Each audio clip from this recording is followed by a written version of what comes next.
Hey traders, Joseph here from Eightcap. Welcome to today's report for the 20th of the 10th. So, just starting out, we're just on the JPN 225. We have seen a little bit of positive movement in the Asian stocks, including the ASX 200, with after two pretty heavy days of selling in Europe and the US. So we'll get to stock indices in a moment. So starting off, we're just going to have a look at the Aussie now.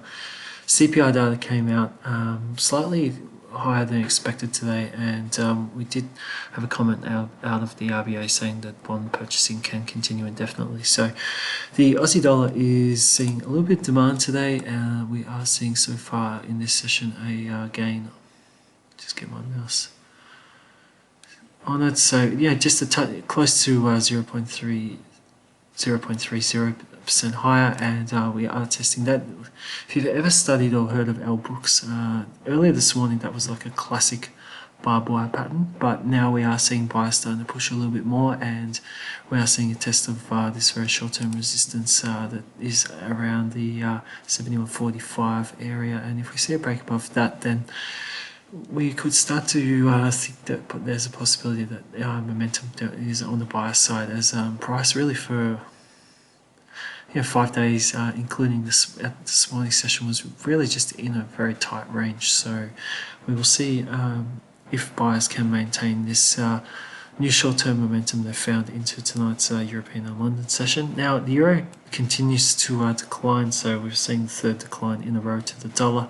The dollar is slightly higher at the moment to the CAD, and but weaker to the yen, and we'll get to the dollar yen in a moment. But we are seeing the euro continue lower, and there will be an address by President Macron later today. The worry is continuing about the exploding number of COVID-19 cases in Europe, and with new restrictions coming into play, and what type of winter they're going to have, and what effect is that going to have on the EU, and then attention will also turn to the US. How many cases are they going to end up with as cases continue to grow in the States as well? So the pound, we haven't heard, well today really I haven't seen anything really big or new on the Brexit front.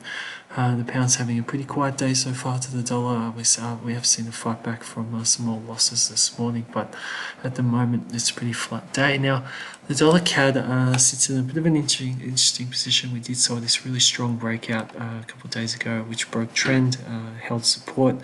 Did all the right things you want to see. Then we had this inside day yesterday, and we are seeing a pretty lackluster day so far. Now we will have the Bank of Canada tonight, and they will be making a rates decision as well. Rates are expected to stay on hold, but the meat, what everyone will be looking to, will be in the statement from the Bank of Canada. So with oil lower at the moment, we probably need a bit of follow through there, and things to go well for the CAD in the race statement tonight, just to sort of see if we can get some momentum going, and if buyers are going to push higher and basically start trying to continue to confirm this breakout we saw a few days ago. So if we do see a slip back in here, we are looking for basically this pattern here, this range pattern, just to continue on, possibly a bit longer. So now the yen today, the yen has been stronger than some pairs today. We are seeing the Aussie fighting back after the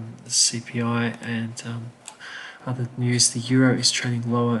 It's not a real surprise. It's continuing lower for reasons just discussed before, and we are seeing the pound lower to a stronger yen at this point. Now the interesting one is the dollar yen. Now the dollar yen has basically, after yesterday's quite a strong decline that broke through this support here, it is sitting right on this last line of demand, and we have seen a failed rally today and a new push lower. And if we do see another extended push lower, that really starts to open up the idea that this trend that we are seeing here is going to continue. And I'm not trying to call anything or make any type of statement, but if we did see a solid push lower, who knows, we could see possibility a new test down to 103, but that's a long way away. And first of all, we need to see a confirmed break through this demand, because this level here has been really holding for buyers since the 31st of the 7th. So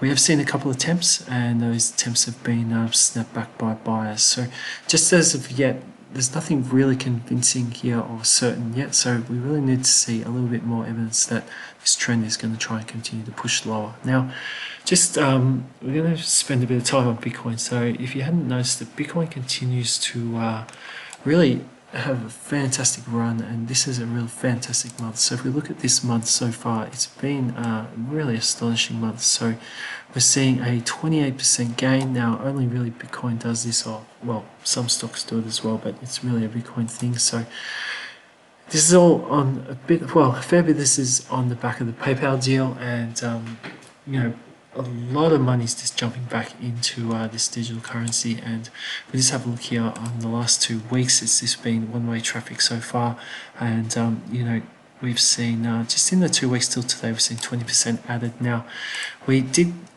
get very close. Well, we did test that high seen back in on the 23rd of the 6th. At the moment, we're just sitting just below that high. It would be fantastic to see if buyers could break that high and just push the market into new territory. But I hate calling top on Bitcoin because it's extremely difficult to do that. It moves quite differently to a lot of other markets, but we will just have to see now if it does have more momentum left just to take that next step and break that high.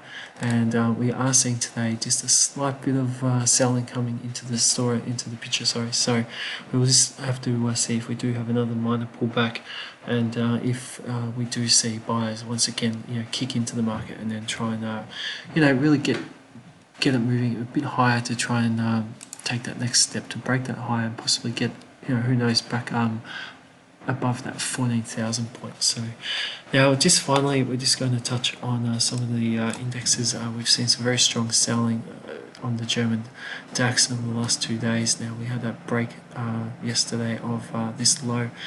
We are sitting down around demand at 11,960. So we will see if sellers do have another move left. It does look quite extended though, so but without not calling a bottom here either. So we'll just have to see if we do see a bit of a value buyback after some strong selling. But definitely things aren't good with the DAX right now, and this is all on the back of, I would say, a lot of uncertainty with the virus jumping up again. So if we do see a bit of a pullback, definitely keep an eye on that, as it may just be a bull trap, and if you do this selling to start to develop again, it may lead to a new extension. And just with the US 30, the election coming so soon, just sort of watching the US stocks, but just sort of giving them a bit more time and space just to see what happens after, on the election, and then after the election, if there's going to be any dramatic moves or influences from that. So I'm not personally taking too much into some of the moves we are seeing now, even though we are seeing quite a decent pullback at the moment. So that's if it's today's report. Just finally recapping, we do have the Bank of Canada coming out this evening from 11:30 Melbourne time. That's Australian Eastern Daylight Time. So if you are trading any of the CAD pairs, keep an eye on that as it's released. So that's it for today's report. Thank you very much for watching and listening. We wish you good trading for the rest of the day, and until tomorrow, thanks again and bye for now.